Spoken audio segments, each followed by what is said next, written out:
Have you ever found yourself on a lonely road, driving through the night, desperate for a break from the endless stretch of dark highway? Imagine you're just about to give up, and then, suddenly, you spot a gas station in the distance, barely lit, but offering a sense of relief. That's exactly what happened to James one cold winter night, in the middle of a blizzard. But what he didn't know was that the gas station wasn't just an ordinary pit stop. It was a place that would trap him in ways he never imagined. So, there James was, driving through the blinding snowstorm, his car headlights barely cutting through the thick white fog. The storm had been relentless, making every mile feel like a lifetime. James was exhausted, too tired to keep going, and just as he was about to pull over, he saw it, the gas station glowing faintly in the distance. Thank God, he thought. At least he could stop for a moment, stretch his legs, maybe grab a drink and wait out the storm. He parks, steps out into the freezing cold, and heads inside. The wind cuts through his jacket, but he can see the warm light inside, so he rushes in, and that's when the first odd thing happens. As James walks in, the gas station is quiet. Too quiet. There's only a soft hum from the fridges behind the counter. The place looks old. The shelves are stocked, but nothing seems alive. At the counter, there's a young attendant, barely acknowledging his presence, glued to his phone, tapping away like the world outside didn't matter. James doesn't think much of it, though. He grabs some chips, a soda, and a candy bar, just trying to keep it together for the rest of his journey. But as he heads back to the counter to pay, he hears something. A scraping sound. Faint, coming from the back of the store. James freezes for a second, his mind racing. Was it the wind, or was it something inside? But when he glances at the attendant, the young man is still staring at his screen, completely oblivious. It gets worse. He heads to the door, about to leave, when suddenly, bang, the sound comes again, louder, from the back of the store. James turns around, wide-eyed. He's starting to feel uneasy, but he figures it's just the storm playing tricks on him. He steps outside, but when he does, that's when he realizes something is wrong. The storm, it's worse than before. He can't see a thing. The wind is howling so fiercely that it's almost impossible to think. James glances at his car, but there's no way he's driving through that mess. He turns back to the station. He's stuck. For the first time, it hits him. This place, it's not just a stop, it's a trap. He goes back inside, and just as he closes the door behind him, the lights flicker. First once, then twice, and then they go out completely.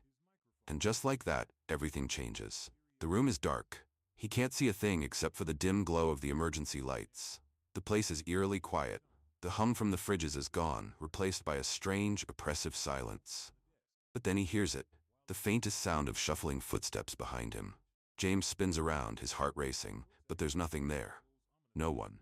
The attendant is gone too, just the empty aisles, the cold air, and the shadows dancing in the corners. He's alone. Or so he thinks. Then, he hears it again, a whisper. It's so soft he thinks he imagined it, but no, it comes again. Help me. It's barely audible, but it's clear enough to send chills down his spine. He tries to shake it off. He's not the kind of guy to let his mind run wild. But the whispers, they keep coming. From the shadows, from the walls, from behind the shelves. And then, just as he's about to leave, he sees something. A figure, standing in the far corner of the store, barely visible. It's not clear at first, just a dark shape, but as James stares, he starts to make out the outline of a person. But they're not moving, not even blinking, just standing there, watching him. He wants to run, but his feet won't move. It's like something's holding him there, keeping him from escaping. He feels a cold, crawling sensation down his spine, as if the very air is alive, and it wants him to stay. Then the figure steps forward slowly, its face becoming clearer with every step. And James, he sees it. It's not just any person.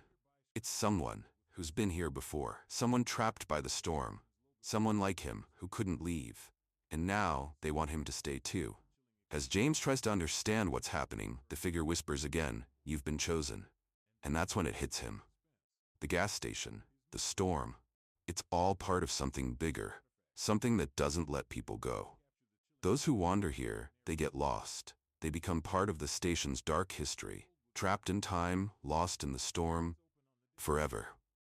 But James isn't ready to give up. With everything he has left, he runs for the door, charging through the station and into the snowstorm. The figure follows, but no matter how fast he runs, James can't shake the feeling that something's watching him. When he finally makes it to his car, He starts the engine and drives off, the snowstorm still raging around him. He doesn't look back, but something tells him he's never really free. And maybe, just maybe, when you find yourself on a lonely highway, lost in a storm, and you see a gas station in the distance, you should keep driving. Because some places they're not meant to be stopped at. They're waiting for you to come in, and once you do, you might never leave. Thank you.